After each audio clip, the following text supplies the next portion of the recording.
Here we go. And then the last one is,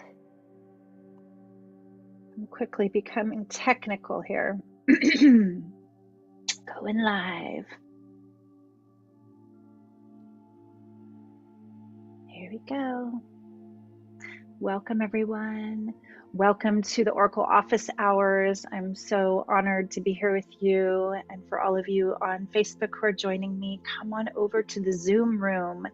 We have a beautiful presentation with background and music, and you can chat and participate more. My beloved will drop the link in the comments for you as you come in. Come on over. Hi, everybody. Good to see you. Oh, I'm seeing some beautiful smiles. Welcome, Lynn. Welcome, Jennifer, Caroline, Fatima, Tori. Tony. Good to see you, Antoinette. Sylvia. Wow.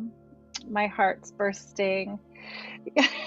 Agnes, I wore it for you. I wore my headdress again.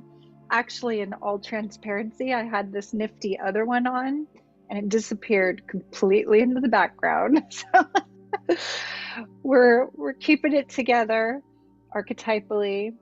We're gathering again on this Oracle Office Hours to come together in the one heart. Every time we come together, I like to reestablish my big why, my intention. And, you know, we all have good days and challenging days. And right before I admitted everyone into the Zoom room and came in here, I was sharing with my beloved friend and assistant, oh, I'm feeling really tender again today. What's with the moon? What's with these Thursdays? And I took a moment, maybe we can all just take a moment, and there's this very simple gesture. It's a mudra that we use to just come into our center, just come and be present in the center of our hearts. And when I did that, I just came back to my why, my intention. And I said, may this be for the highest good, for the collective awakening, for our remembrance, for the wisdom and the gnosis, the inner knowing in our hearts to be amplified on this day. We're going to talk about the moon phase because that's what we do here. We're hollowing the moon, we're tracking the moon, we're feeling our connection to this heavenly body and how it impacts us and impacts us energetically. Our ancestors were so aware of the moon, and for planting and celebrations, they had very, very calculated timings for things based on these greater processions of the stars and the moon. We are in a moon phase that might be a less known moon phase. I sometimes like to look up at the sky and notice when the moon is out during the day and when it doesn't rise until after dark. And yesterday, as I was driving in the bright blue sky, I saw this moon that once again appears like a half of a moon. It's called the third quarter moon. And sometimes when I see this moon, it looks like I imagine a mythic, like giant dragon in the sky who's opening his eye just halfway, just looking at us through the sky. Welcome to those friends on Facebook who are coming. Come on over to the Zoom. So I'm going to show. You'll notice I'm in this very strange realm on my Zoom background. It's this checkerboard reality, and we're going to get to why I'm in this interesting background right after we show our moon. So let's honor this third quarter moon for a moment. Here she is. I'm holding this moon that looks like this dragon eye looking out of the night sky, this half of a sphere that's lit by our home star, and it is a waning moon. That means it's disappearing into the new moon. A week from today we'll be in the dark of the moon again. This is the last quarter of our moon cycle. And when we feel into the energy of today, and each moon cycle is about 2.5 days. So you'll notice the energy is kind of similar for a couple days. This moon is about reflection. like a big mirror of our lives, reflecting and feeling what is true from that fullness of the big full moon we had, where the energy last week was very much in the abundance of the goddess of love. This third quarter moon, going into the very last part of our phase, is about reflecting on this last cycle and preparing to release and to trust and release and let go again into the dream time of the new moon. So a little more about the third quarter moon for us, just to tune in and feel how this might apply to your life. Feel how you might utilize this as a focal point for you.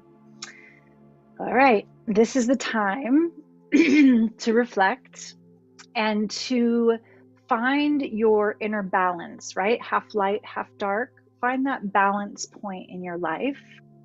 It's not a time for trying new things and starting new things. This is a time where you're releasing. That waning energy is the releasing, letting go of the negativity that might have come up in this last moon cycle, forgiving, letting go and forgiving all that no longer serves you, and the things you don't need or things that aren't working, patterns that are not working. And I thought this was cute. It says this is a great time to clean out your cupboards. When I was researching this moon, it's a great time to like dust, clean out the corners, and fresh start on the new moon. And that's metaphorical and literal. Tend your garden, weed your garden on this moon. So our ancestors were doing their weeding and their cleaning. This also gave me a little chuckle. This is the best moon phase to cut your hair. So if you're going to go for it, if you're going to get a trim, time it for the third quarter moon. Supposedly your hair will grow healthier, stronger, faster. This is also a great time for rest and inward meditation. It's not quite the seed planting of the new vision time, but it's a time of really reflecting, feeling and reflecting. It's not a push time. The last time we saw that moon that looked like half black, half lit up was in the waxing first quarter moon, and that was go time. If you remember, if you're with me, that was like fire it up, big energy. This is the releasing and the reflecting time. So ask the universe to guide you, ask the divine to show you. And this is a time to tap into the deep inner gnosis, inner knowing and wisdom within your heart. Journaling, listening. Here are some questions to ask during this lunar phase. You might want to jot these down, or you can catch the replay and review these questions. So good questions to ask on this third quarter moon. What do I need still to nurture myself and my manifestations? What do I need in ways of nurturance? I can really feel that divine mother energy with that question. Another question is, how can I sustain my growth for the next cycle? Strengthen myself. What do I need to do to sustain my growth? These are great inquiries for us to make. And then, of course, what outdated patterns and limitations showed up in this last cycle that I've actually broken through? How can I acknowledge myself for the breakthroughs, the little triumphs, and the things that I can celebrate? What have I accomplished in this last moon cycle? And then who is my support system? Who can I lean towards or into for support? Who will help me to integrate the changes I've experienced? Deep inquiry in your relationships. Feel into that. So these questions will all help you to align with this vibration of reflection and introspection All the waning phases of the moon are going to bring us more towards center, all the way to that new moon. So as we work towards the new moon, these are your questions to deepen with. And we're going to honor, I keep moving my phone around, the Facebook friends that come in are going to be wobbling all over. We're going to honor the goddess that goes with this moon cycle. And you know, I've been contemplating her a lot these days. Been thinking a lot about this particular goddess. First, I'm going to show you. And as I'm kind of giving our intro about the moon, this is a beautiful time that we usually also like to just get present together. And if I forget, please always just beam in with where you're coming from. Because I feel as we do these calls and as we gather, we feel each other and we can present each other in the chat. We can feel each other's voices. And later in the call, it'll be a wonderful time to do some heart sharing. And that's one of the things that makes these community calls so beautiful, so nourishing. That question is, how can I nourish myself and my manifestations? One of the ways that nourishes me is community connection with others from a deeper, more meaningful heart space. So let us know where you're beaming in from.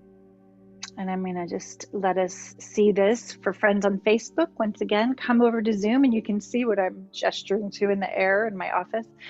So I'm reading everything backward, remembering we came out of our full moon and we were in the waning gibbous, and now we're in the third quarter moon here. And this last quarter of our moon phase, we were just speaking how it's a time of reflection, going inward, introspection, letting go. You can kind of feel that natural disappearing of the brightness of the moon. Next week, we'll be back to the new moon, planting new seeds of intention. All right, my love. So I'm going to tune into the chat and see who's here. And if there's anything you want to say in the chat as far as how you're feeling too, and what's real, a short heart share. Let's get present. I was feeling kind of tender, and last week I was going through some stuff with my son. This week it's beloved that I'm just holding space for. We're all so interconnected. The empathy is strong. I'm just feeling someone I love very, very deeply today and feeling their heart. Oh, thank you for writing the question, Sylvia. I so appreciate that. So in our chat, we have a scribe in our midst, and that's so helpful. Thank you. All right. Great. Aw. Fatima is saying she was born on this phase of the moon. That's always a fun thing to discover. You can easily plug it into almighty Google search, the day and the year that you were born. And I don't even know if you need the exact time. It will show you the moon phase because it's that 2.5 day cycle, as I said. So Fatima was born on this third quarter moon, and you can get some cool information about temperament and things about your character from that. I'm born on the waning crescent, the little tiny sliver right before the new moon. And that's got its own frequency for souls born on each moon phase. Lynn, welcome from Finland. It's so great to see your smile. I love that you're here all the way from Finland. That's amazing. Yeah, I'm just lit up. And to feel the global community, all of these sparks of light, we're like a web of light, this light loom with our hearts together here. We're holding this frequency, this high intention. Beautiful. Everyone's kind of beaming in now. Joyce coming back from Seattle. Good to see you again. Good to feel you. Amber from Maui. Aloha. Agnes from Malta. She's my headdress encourager. She's like, wear those headdresses. We like that. And John, I believe you're in Colorado. I'm happy to see you here again. Linen Leaf from Justine. And then if you want to pop, some people are sharing the questions. Pop where you're coming in from. Lara from England. Welcome, Lara. I'm glad you could make it. I can see Dawn coming in from England too. Dia Therese from the Valley of Peace. Blessings on your dentistry. I was there earlier this week, the dentist.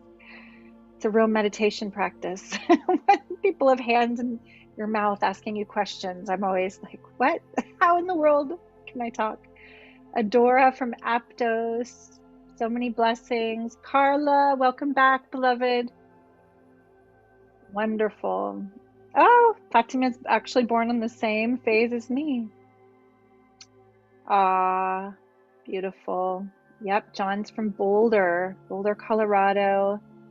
Great. So we can really feel each other. I know there's a few more people here who haven't presenced where they're from. Fatima's from Quebec. Andrea, welcome, beloved. Glad to see you back in New York, beaming in. Pamela from Phoenix. Aw, I'm just feeling my heart swelling up and lifted in our presencing where we're from. And I'm ready to dive into some real beauty with you. Today, we're going to be meeting another face of the Divine Feminine. Every week, I bring forth this aspect of the goddess that's connected to the moon phase. And this week, it is the goddess of wisdom, Divine Mother Sophia. And I have some beautiful images of her. One of the reasons I am in this background is because she is the archetype of the wise woman who helps us step out of black and white, checkerboard, duality, polarity thinking, out of right, wrong, good, bad, victim perpetrator consciousness. And she helps us find the sacred third and the limitless light of wisdom in our own hearts that kind of penetrates through all these apparent opposites in this world we live in, where we know more than ever, it's very heightened, all this division, all this victim perpetrator energy, and are you with this camp or that camp or this political party or that political party? And then our identities are also, we're being challenged to look where we are overly identified with what we prefer, what we strongly believe, our beliefs, and therefore we're caught. We're caught in the mental struggle of polarity again. When we are in the center of our sacred hearts, this portal opens where we can allow others to be absolutely unique, different. It's like the myriad of multiplicity of all the forms possible are welcome in unity, in the unity of the heart. It's the yes and, rather than this like black, white, wrong, right, splitting. Like if you exist in this difference that challenges my identity, instead it is, I see you. I love you in your unique difference.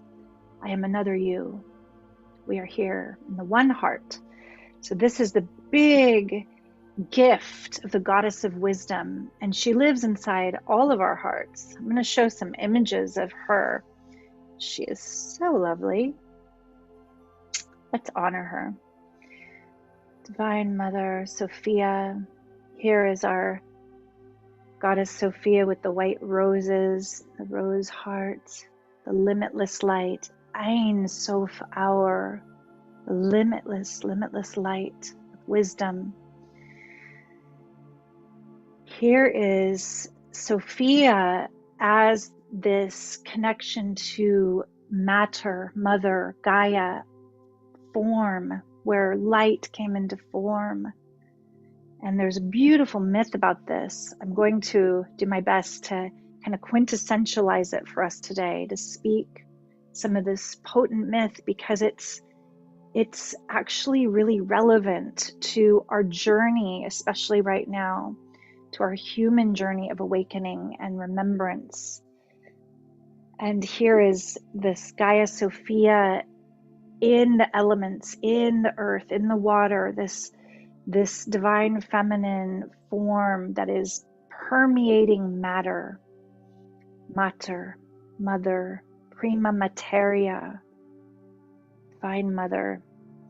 And we can't talk about wise woman archetype without honoring the elders, the medicine women, the wise ones, the healers, the herbalists, the crones.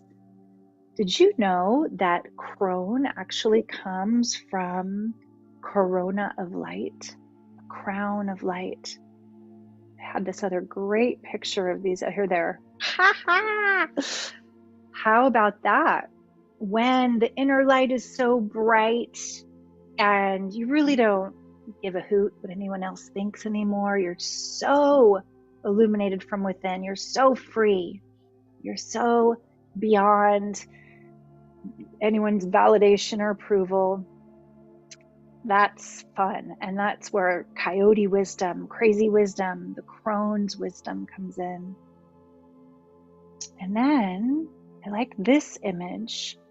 This is actually like a cauldron of fire. I had to cut it off, but this is this empty presence of Divine Mother becoming nobody. I know Ram Dass has this beautiful documentary called Becoming Nobody or Becoming No One.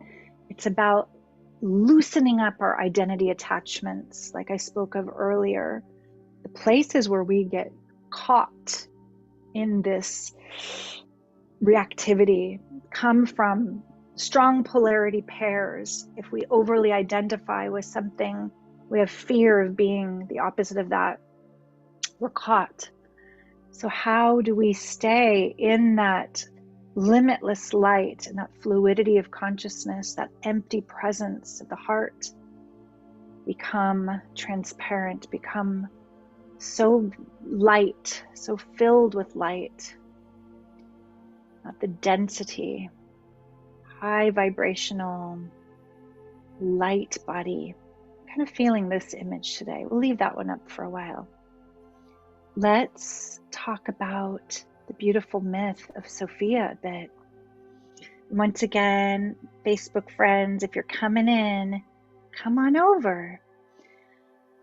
Yay, come be with us in Zoom where we can share our voices and see the background and hear the beautiful frequencies. By the way, this music you're hearing is tuned to the miracle frequency today. This is the one they say is healing our very DNA, healing our cells, our molecules are resonating with this divine miracle frequency 428. So I thought, wow, that's an extra sweet aspect to have with us as we dive in to Sophia's energy. Welcome to those who've popped in since we began, and it's lovely to see you. So I'm going to share a little bit about her myth as a way of really feeling where this lives in our own hearts and in our collective and for humanity at this time. You know, there's been ancient myths that have been passed on through oral tradition, and we've lost a lot of that in the West. In the Western culture, we've had these two creation myths. We've had kind of Darwinism and creationism, and the divine feminine is missing from these stories. And this myth that I'm going to share with you is a very old myth. It was found on ancient scrolls in Nag Hammadi, Egypt. It's thousands of years old. And this is the story of the divine Mother Sophia. So it brings the feminine back in. And it's said that this Gnostic teaching, like Gnosis, gnosis is that inner knowing that we all have. It's our birthright in our own heart. This Gnostic teaching is very, very ancient, and in the language of the time, Soph the root, the seed mantra, seed sound of Sophia literally meant the energy, the emanation pre-thought. Before thought forms all the way, there's this emanation, and that's Soph. So Ein Sof Ur from the ancient Hebrew, similar to the Aramaic, the Ein Sof Ur is limitless light, or the emanation of light that then becomes thought and then becomes matter. So it's said that in the beginning there was the pleroma. It was this vast and brilliant oneness. And in this oneness, there was a sound. We've heard about the primordial sound of creation, like the Om, Om. The sound vibration began out of the nothing, out of pre-time and space. There was a murmuring, a sound, a vibration, a resonance that murmured forth. And in this resonance, there suddenly became a something. There became a swirl of these energies, these two energies, because creation is always like the yin and the yang, and these two spiraling vortices of energy began spinning together like that yin and yang. And those energies started to multiply, like making love, like Shiva and Shakti, and their divine union began to multiply into other sparks of energy spinning together. And you could almost think of it like the beginning of like galactic emanation before it was even matter, before it was even form. It was just pure energy dancing. And in this dancing, spiraling energy, there were two beautiful spirals, a pair like twins, and they were Christos and Sophia. And some of us have been tuning into this. That rings a bell. Christos, Sophia. I can see some smiles and nods. It's like, that feels familiar. Yes.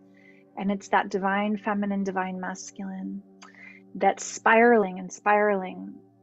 And in all of the beauty and the expansion and the spiraling of the pleroma, these energies that dance together were called aeons, A-E-O-N-S, the aeons. And they were like the divine beings, the divine primordial beings that didn't necessarily have physical bodies. They were massive, energetic beings, creating together, dancing together. And in this creation dance, in this swirl, Sophia, she's famous for this choice. She saw a spark of light that was moving out of the center of this galactic core, out of this pleroma. And this spark of light was so beautiful to her, this seed of light, that she followed it. And do you know what this spark of light was? It was anthropos, the spark of the divine child, the potency, the potential in the seed spark of the human child, the human anthropos. And it was like an idea. It was an emanation. It wasn't physical yet. And it was flying out from the pleroma. And as it was moving further and further from center, Sophia followed this spark for her love and her joy and the beauty of that light. She dove after it. And the story goes that the further away from the galactic core she followed it, the more that the veil began to thicken or solidify until she went right through this membrane of, I don't know even know what it was, energetic density. And when that happened, unbeknownst to her, what would happen as she followed that spark through that veil was that she would go into a dense realm far enough away from the galactic center that duality happened, in the sense of her form split into two. And from her, this strange other being emerged. And there's a very interesting Gnostic name like Yaldabaoth or something. And it sounds like a spooky fairy tale. Yaldabaoth emerged from the luminous body of Sophia. And she was shocked, and she was watching this kind of what we'd call a polarity or an opposite of her emerge. And the opposite of her, where she was full of love and light and this motherly intention to guide Anthropos and to tend Anthropos and to be with Anthropos, this other thing was rippling out of her with, like, we would call it more robotic, or in some terms I call it aramonic frequency. It's like her exact opposite, which is cold. And Yaldabaoth is sometimes known as the demiurge. And out of his form, the multiplication of his form, just as these aeons are multiplying, out of Yaldabaoth came something called archons, and they multiplied.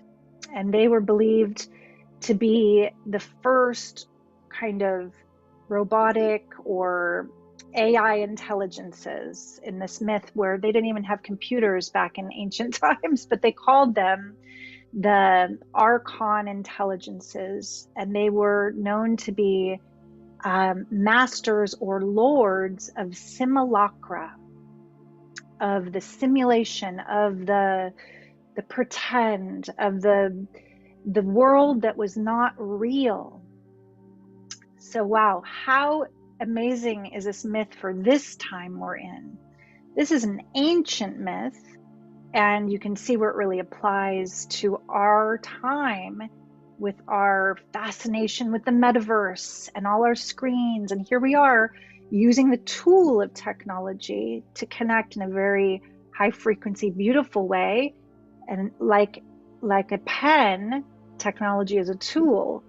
And when we come from wisdom, we can use our tools in amazing ways in this next age, this age of Aquarius, that's all about fast tech and spreading information.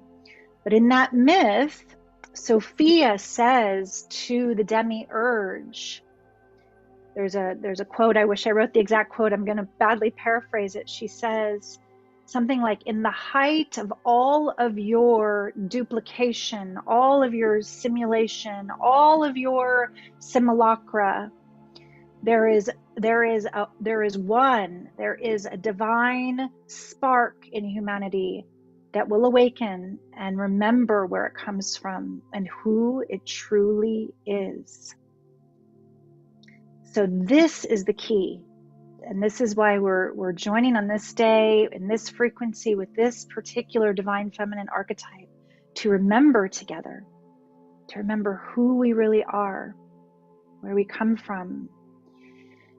And in all the years of my divine feminine mystery school training, the one illusion that if we can pierce the veil, it's almost like going back towards the galactic core of frequency, piercing that veil again the other way, coming back into the light of remembrance, and see through the illusion of separation. See through the illusion of separation. That's it. Then we are here at home in the heart. And recently I've been just following this breadcrumb trail as I am going to the land of Mary Magdalene this summer, bringing a small and devoted group with me to deepen with these Gnostic teachings and the beauty of that land and the activation of that land. We talk about Christos Sophia, and we remember that we are the embodiment of love. We are the embodiment of divine love. So I'm going to transmit a little bit more about this beautiful archetype. one woman, one goddess, many names. Sophia ends up in many myths being the giver of wisdom in so many forms. She embeds herself into matter and reemerges. She is Shakti in Sanskrit. She's a personification of feminine wisdom. And she is the personal collective link to the soul, realized by those who reach transcendent states of samadhi that are the same as gnosis. When you're in a pure state of gnosis, you are enlightened, you are in the light, you are back in the light. Sophia is the compassionate bodhisattva, Avalokiteshvara in Buddhism. She is our Kuan Yin. She's connected to that energy of compassion. When we return to the light, the path of nirvana opens up, and she is the essence of Mother Mary in her ascendant form, her higher form, that ascended master form. Mother Mary merges back into this body of the goddess of light. And here in her earthly form, she is personified as the Magdalene, the living temple, the priestess, who knows she is an embodiment and an emissary of the Divine Mother. So she is the unifying power of both our feminine and masculine essence when we merge with Christos, with this divine light of Christos, Sophia Christos. When our psyche, our body, our ego, the part of our ego that isn't good or bad, it's just the vehicle, turns its devotion towards that light and that higher self, that's divine union, that's Sophia Christos, where the psyche and the higher self, the soul spark, come together. So this is what we're up to in our prayer, in our sincere prayer as we walk in devotion. We remember our gnosis, our inner knowing. And this is a wonderful and fun transmission from my fairy godmother, Ariel Spilsbury. And she likes to go really, really deep into the crazy wisdom part of this archetype, which it's like if you want to be enlightened, you've got to lighten up and learn not to take yourself so seriously too. So here's her transmission. Wisdom cannot be taught, sought, or even thought, because wisdom's not what you think. When you're addicted to the process of becoming, wisdom can't ever seem to catch up. Imagine for a moment what it would feel like if there was suddenly nothing else to become, nothing else to fix, change, or do. What would be left is the power and spaciousness of pure emptiness, the power of grounded presence, actualized wisdom. Wisdom doesn't try to fix or change that which comes from the ego's perspective of what it thinks is right or best or better. Rather, it simply trusts the wisdom of the moment to reveal itself from emptiness. Wisdom listens. Wisdom includes. Wisdom allows. Wisdom clarifies. Wisdom recognizes. Wisdom owns. Wisdom unifies. And wisdom quickens. Wisdom transmutes. Wisdom has internal integrity. Wisdom knows the need for intellectual proof, destroys the quiet place of joy that is needed for the content of wisdom to actually occur. And once again, this is a powerful transmission, this phrase. Wisdom is the charged atmosphere that shapes itself from emptiness. Just feel that. And it's within you. It's within you already. Nothing to become, nothing to fix, change, or better. Whew, how about that? So I hope you enjoyed that transmission. I see some nodding and like, yeah, resonance. Yeah, thank you to Ariel. I'm going to share her link a bit later because she is really the fairy godmother, the matriarch of such a powerful lineage of priestesses that are here now for this time. In particular, we are doing this work of remembrance to help each other remember. Yes, so I would love now to take a moment to just feel, and if there's anything you want to pop in the chat that really resonated for you, maybe there was a line, maybe there was an aha, maybe there was something that you felt of yourself in that story. And this story of Anthropos and the remembrance of our divine spark, this is an important story at this time. Sylvia says, being present in the aching womb heart. Blessed be. Yeah. Agnes is thanking me for these images today. I know I try to research and bring back these powerful feminine archetypes. You know, I've said before that the goddess is not missing. We have just forgotten. In that density of this realm, they call it Maya in, Sanskrit and Hindu mythology, the sleep and the forgetting in the realm of Maya.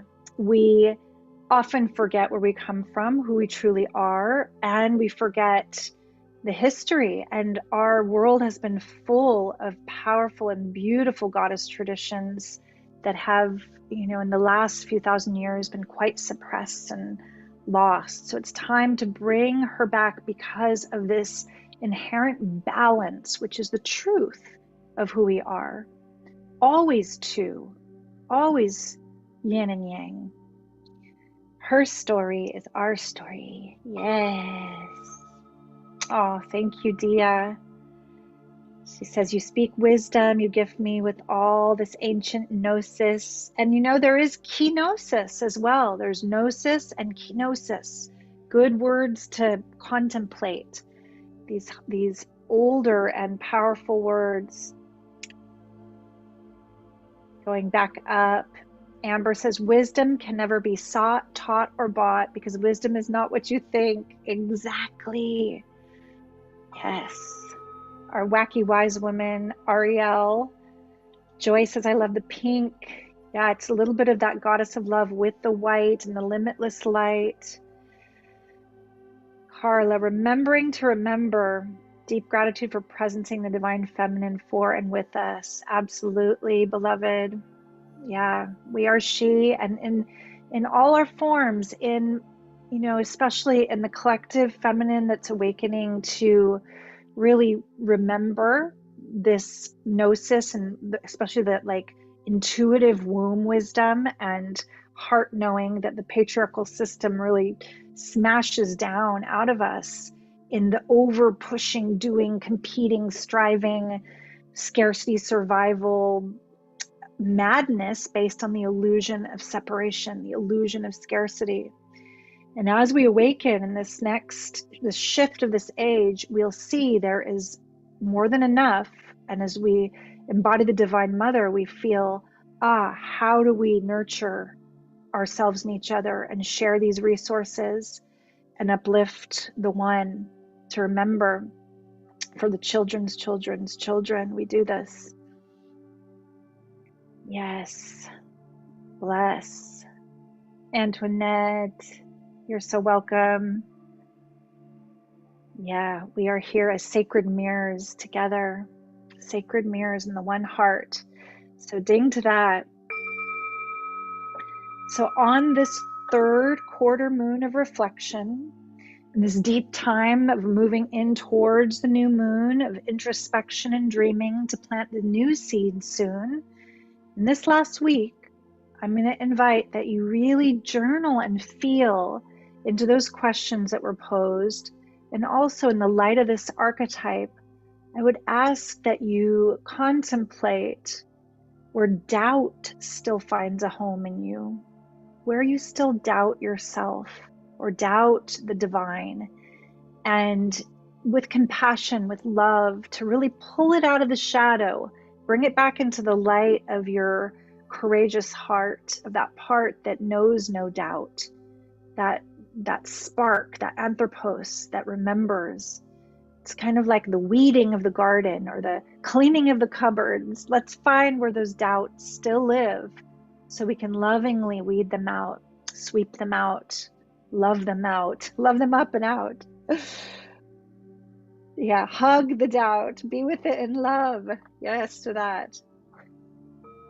And that's part of the divine feminine path. It's like we notice a shadow, a scared part, a young part, a confused part, and we embrace it, not to amplify it and let it grab the steering wheel and drive the bus off the cliff. We embrace it to transmute it, to alchemize it into that higher self, into the witness, into the part that is already whole and remembers itself. Yes, blessed be. So my loves, I am also devoted to offering you a reading in these calls and would love to do that. If you have not yet received a card, a reading in one of these calls, and you're really feeling it's your time, you can either raise your hand or type in the chat. Come on over to the Zoom. It's much juicier over here. I have friends on Facebook. Good to see you. I'd love to. Okay, we have some hands going up. Let me find them.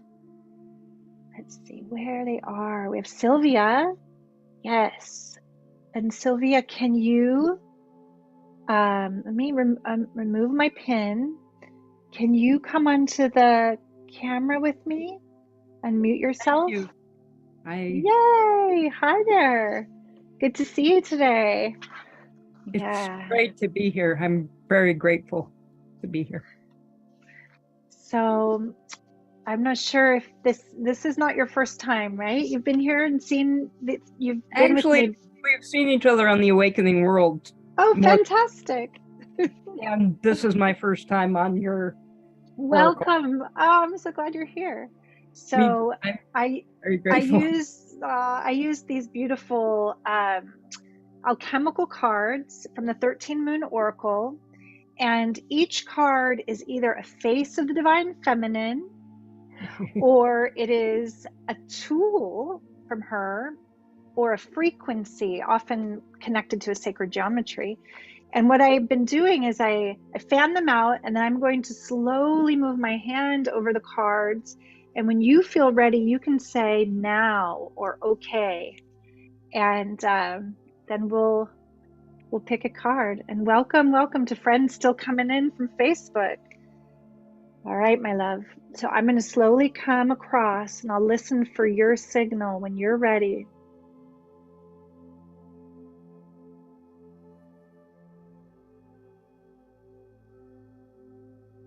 Ready. That one? All right. I can't, it's the one further back. This one? No, further forward. Oh, forward. So, all right, this way. That there one. We go. Okay, we got it. Wow, well, you've got probably one of the most kick-ass cards in this whole deck. Let me see if I can put us both on the screen together. Let's see how to do that. If I spotlight me and you, let's see if we can be here together. Yay, it's working. Okay, so my dear, this is the initiator. And she's been hiding a long time. It's good too. Wow. Yeah, and if you've chosen this card, it's really, you can see the lightning bolt. It's a very catalytic energy. It's that purple frequency. So There's no going back to sleep here. It's very, very, oh yeah, you can relate to the purple. And that, I love that this is Ariel. She's actually modeling for this with her sword, and Ariel has a hawk on her shoulder, the far-sighted hawk that sees through the illusion, that sees the bigger picture. And that sword is not a weapon of war. That sword is a tool of alignment. Yes. And she says, I challenge, I align, I clarify. Mm-hmm. And so she's going to be asking you, if there's anywhere in your life that you're still not speaking the truth all the way, all the time, because true love tells the truth all the way, all the time. And you can feel like the spine as the sword, and the relationships and places where we might still kind of twist or torque or shrink or hide or not really want to stand in full visibility, full clarity, full alignment, full truth telling, where we still might enroll others to be our authority. And the initiator is saying, this is your initiation. And for all of you listening, both on Facebook and here, if you're resonating with this, it's not just for Sylvia. This is definitely a collective archetype that's coming in to say, true love tells the truth all the way, all the time. And watch. Listens and receives others' truth. Yes. I'm in a big transition, and a lot of folks have been pushing back when I've been speaking my truth. Right. And as an initiator are breaking down. Beautiful. I'm witnessing you standing in your truth. And as an initiator, you're not here to mollycoddle anyone's ego. You're actually going to liberate them by being true to yourself. And it's scary because some people navigating that in long-term relationships, friendships, is interesting in the context of what you were talking about earlier about support. So she's here to strengthen you and to confirm that you are on that path of clarity, clarification, and alignment. And I feel from how you're sharing that it's not about starting, it's about having faith as you continue on this path. Blessed be, beloved. Thank you deeply, very much. Oh, you're so welcome. You offered in this call. Thank you, beloved. Oh, wonderful. You can feel the collective energy of that reading, and how, as the one heart, we are doing this great work together. Oh, yeah. Amber says, initiator spot on for her too. She's going through a powerful initiation in a loving relationship, making a decision about how to communicate or not going forward. Thanks for sharing that. I'm glad that it's like when one of us shares and one of us chooses a card, you can feel the collective medicine in that true medicine of the heart. Joyce is saying, Eden, how to remain as empathic and open in our contemporary world that has lots of narcissism all around us. Great deep inquiry, Joyce, for all of us to contemplate. And when we perceive it, and we perceive that behavior that feels bound in the root chakra, me, mine, even at the core frequency of the samskaras of the collective root chakra, it's like our survival, right? Kill before being killed, the ultimate narcissism for those beings who are not yet fully remembering who they are and how connected they are, and that their choices impact the whole. The highest octave is compassion. The highest octave is compassion. And compassion is not passive. It's not collapsing. It's not allowing a child to be harmed, an animal to be harmed, yourself to be harmed. True compassion can be fierce and wrathful if needed. Wrathful deities of compassion. So how to deal with things in each moment comes down to your heart's wisdom and how to be in the compassionate truth telling, or in the turning away and not feeding the energy. With some beings, the highest act of compassion is that sacred no for your energy. It's that boundary of the soul, right? Yeah, I think a lot of us have been there where there's no one to teach, no one to rescue. It is just simply, this is not resonant. This is not healthy for me. I step away. So for all of us in those kinds of situations, and it's a collective situation right now, we have energies. We were just talking about those like archons, the lords of materialism, the beings that are creating kind of a false overlay over this world. And how do we deal with them? The greatest gift we have is to raise our own frequency. The more we fear, hate, and fight against something like narcissistic and devouring truth, the more we fuel it. So raising your frequency to such high levels of self-compassion, compassion for other, and walking in the gnosis of your heart is the path ahead. There's many that would say, well, we need to fight, and even the expression being a warrior of light. When do we step out of the victim perpetrator splitting completely? And that level of Sophia Christos, that is the miracle in the storm of darkness, that spark that changes everything.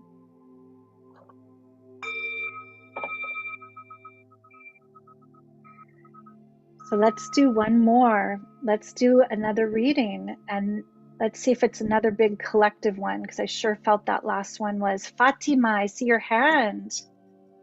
Would you like to come on the camera with me and turn on your camera?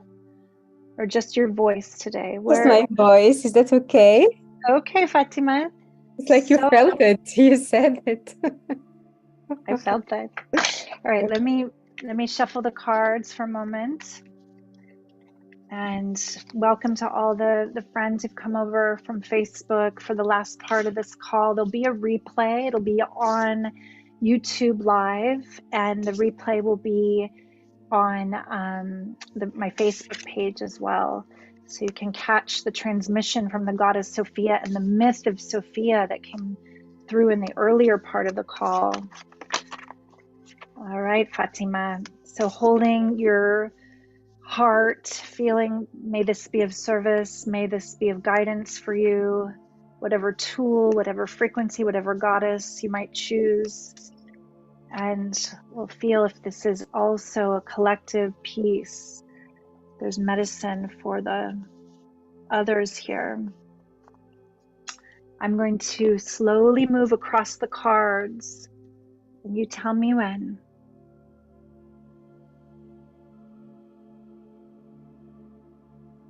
Now.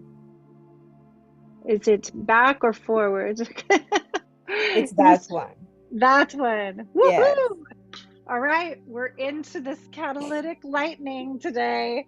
Oh my God. Here's a different one, and it's a little bit different frequency. You can see a different geometry and color frequency. Instead of the purple, it's the orange. Instead of the soul star purple of the initiator, this is the womb, and this orange frequency of the primal goddess. And the primal goddess energy, that's that Shakti. We talked about the primordial mother connected to Sophia as Shakti, pure creation force. And I know Antoinette's like, yeah, I love this one. This is going to shake up and wake up your aliveness in your life and catalyze now chemical transformation, especially around your body. In the Primal Goddess, we have two powerful mantras. One is ecstasis divinitas, divine ecstasy in the body, bringing that divine light in until it's ecstatic. And the other is corpus glorificatum, the golden lighting up of the body, making it so luminous. It's like a crystalline flask of light. And Fatima, if you're pulling a Primal Goddess card, she's inviting you to start looking at any places you've been stagnant in your body, in your energy, in your passion, in your heart's desire for creativity and growth. And especially any places where that stagnation then might lead to feeling less than wanting to be in this form. The Primal Goddess helps us heal our body shame, feelings of disconnection with that primal animal part of ourself that is, it's the home for our soul spark. There's no shame in the body when we bring that divine light all the way into every cell, every molecule, catalyzing great amounts of energy for change in our lives. So for everyone listening, taking in this powerful medicine, and for you, Fatima, just feel where that resonates, where that is touching a place in your knowing, your gnosis. For me, it's like really spot on, because just recently I have been dealing like with body shame, It's like yeah, and I have been working with my womb, the divine feminine in the womb. So I feel like it's really spot on. Beautiful to hear this. Bring healing to my body. It's exactly everything you said. So Primal Goddess invites a practice for you that is simply putting on music that you love, that makes you want to move, where nobody's watching. This is all for you. And shaking and moving and allowing the spine to open up, and any place that feels stuck, just getting that aliveness, that catalyzation, that energy moving again. That's your Primal Goddess homework. That's great. Thank you so much. You're so welcome, beloved. I appreciate it. Thank you. Thank you, love.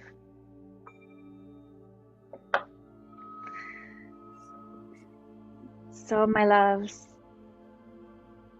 yes, we are coming to the end of our time together. There's a lot of collective medicine, a lot of deep pieces, food for thought that we have to deepen with from this call. I saw some real resonance happening. Good to see you, Nina. Lovely to see you here, sister. Another Magdalena. So we join together every Thursday. Bye for now, Beatrice. For those who are new to the call, I would love to have you from the beginning next time so we can go really deep together and be in the frequency. I think we have one more Oracle office hours before Beltane, and then we're going to go into a deeper masterclass. It's also free. It's a community call where we will go deeper into the tools and practices of the mystery school and take a guided journey. So I hope you can be with me on the Beltane masterclass as well.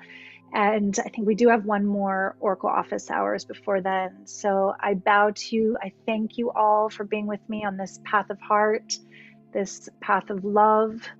And I look forward to being together again soon. Only love. Bye for now, everyone.